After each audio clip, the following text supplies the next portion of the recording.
El primero es el estado de equilibrio, es cuando el péndulo está en su punto más bajo, es decir, la sumatoria de las fuerzas de Y se van a contrarrestar, lo que ocasionará que la sumatoria sea igual a 0. Ahora, este no es el estado de equilibrio que nos importa el movimiento que hace el péndulo, es decir, cualquier punto en el que haya un ángulo entre el eje horizontal y el hilo.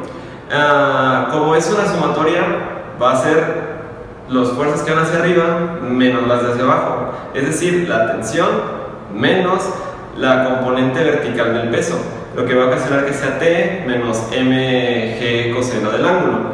Ahora, la igualdad va a ser mg porque es la aceleración que hay hacia abajo, pero en este caso vamos a utilizar la aceleración centrípeta, por lo que daría mv cuadrada sobre r, dándonos una fórmula final de tensión menos mg coseno del ángulo es igual a m por v cuadrada sobre r. Ahora, despejando para tensión tendremos que T es igual a mv cuadrada sobre r más el mg coseno del ángulo. Esta será la fórmula que utilizaremos para calcular la tensión de los dos hilos. Pero en este proyecto algo que nos recalcaron mucho es las fuerzas G.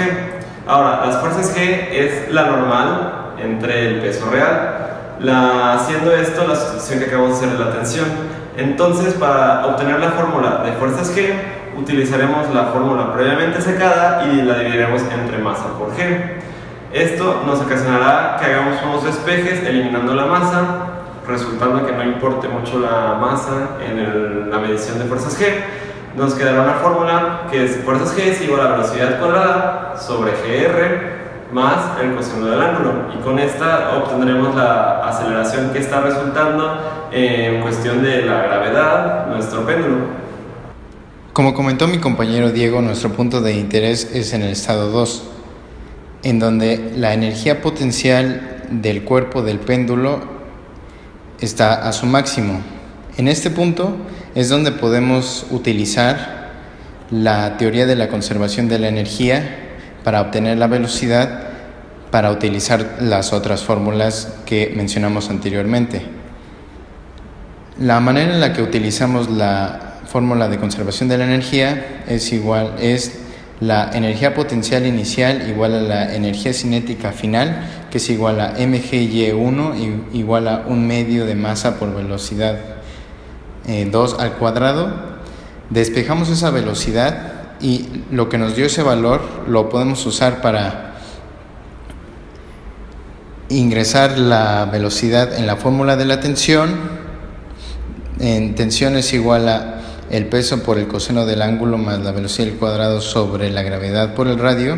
Ingresamos la velocidad para obtener la tensión. Una vez con la tensión ya podemos obtener fácilmente las fuerzas G, que es dividir la misma fórmula entre su peso y finalmente obtener la aceleración, sustituyendo la velocidad al cuadrado sobre el radio por aceleración, por la variable de aceleración, y despejando la aceleración en la fórmula de la tensión es igual a masa por la gravedad por coseno del ángulo más la aceleración.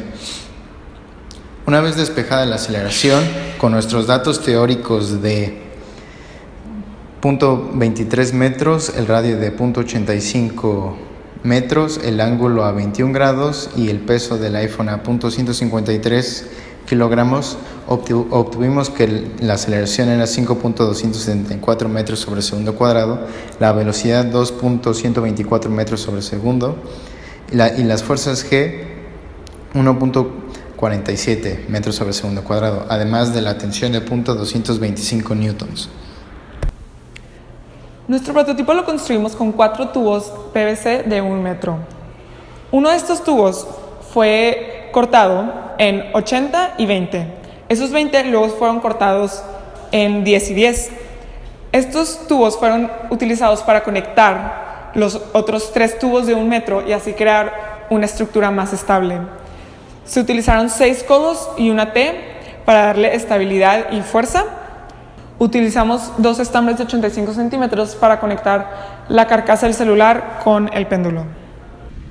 Al inicio de las pruebas utilizamos solamente un hilo para el péndulo, pero observamos que el celular rotaba bruscamente, por lo cual agregamos un hilo más para estabilizar el modelo.